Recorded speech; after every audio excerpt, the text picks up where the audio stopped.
Hi, Assalamualaikum warahmatullahi wabarakatuh, and a very good afternoon to everyone, especially for our members group.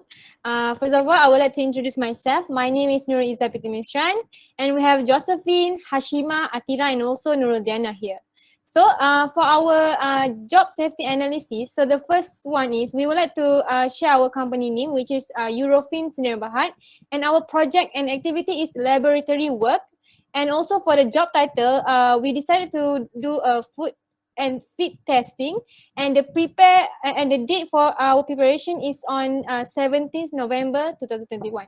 So the first one, I will go to the first basic job step, which is handling chemical. So in any kind of laboratory in the world or in Malaysia, chemical handling is important because this activity is to protect employees from absorbing harmful chemical. So the first existing and potential hazard that can happen by handling chemical is employee can expose to chemical which may be corrosive, flammable, explosive, carcinogen, toxic such as HCI.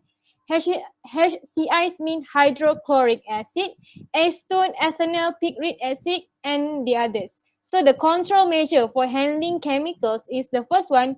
Workers need to be familiar with what the MSDS, which is Material Safety Data Sheets, state for the chemicals that are being used in any kind of laboratory. And use a fume hood when required by the MSDS, SOP, or by the any lab policy. Second one is the workers are supposedly need to wear protective clothing or PPE such as goggles, mask, glove, lab coat especially, and as required by the MSDS SOP and also the lab policy. And the last one is know the location of the emergency IWAS station and also the shower nearest the lab. Always obtain an appropriate fit test prior to using an N95 respirator. Okay, and the next one I pass on to the others member. Thank you. Alright, the second job step is work in laboratories containing radiological agent. So the existing or essential hazard here is exposure to radiological agent via inhalation, contact, ingestion, or injection. So the control measure we use here is avoid all unnecessary exposure, adhere to radiological material handling procedure, including limiting exposure through combination of minimizing time, maximizing distance, and use of appropriate shielding. And also proper selection and use of personal protective equipment, including eye gloves, protective eyewear, lab coat, and in some instances, respiratory protection. And the next is implementation of proper personal hygiene habit, including washing hand and face before eating and smoking. Next is participation in radiological monitoring program, including dosimetry. All personnel to receive on-the-job and classroom training, including radiation safety and other applicable courses during the first 6 months of employment. And I will pass it to the next member. Okay, for next, we go to the working in laboratories. Okay, so in work in laboratories, by handling and moving heavy items and equipment, such as a laboratory task, by sitting and standing at workstation, which is ergonomic hazard that have been exist is including heavy lifting effects, repetitive, motion injury, back strain, awkward motion, injuries, static and awkward posture, and repetitive stress disorder. So we need to countermeasure by ensure that work activities and ergonomic correct.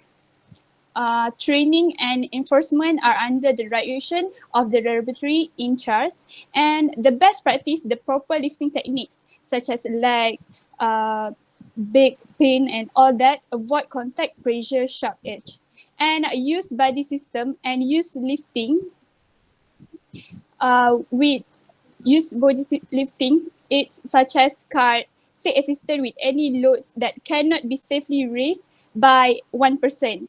To raise and move heavy items, use medical techniques and use proper lifting techniques. And make sure wear appropriate hand and foot protection to avoid crushing or pitching injuries. And we need to keep head and shoulder be in an upright and neutral wrist position. That's all. Next, I pass to Okay. next member. Okay, the next of basic job stat is work in laboratories, shop, and space containing physical hazard.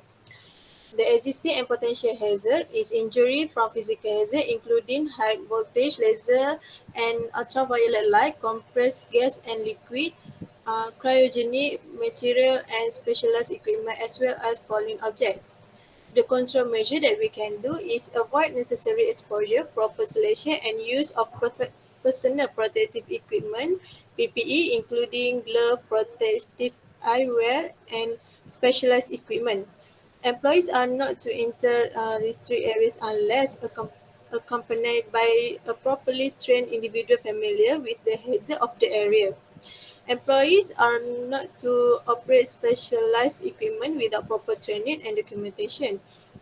Next, watch for overhead hazard and wear head protection if needed.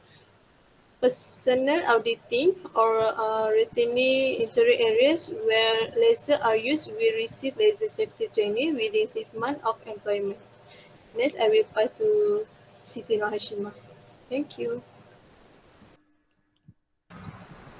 Okay, I will continue. The last basic job is work in laboratories containing biological material. The existing or potential hazard is exposure to biological agents via inhalations, contact injection, or injections. Okay, how to control measure?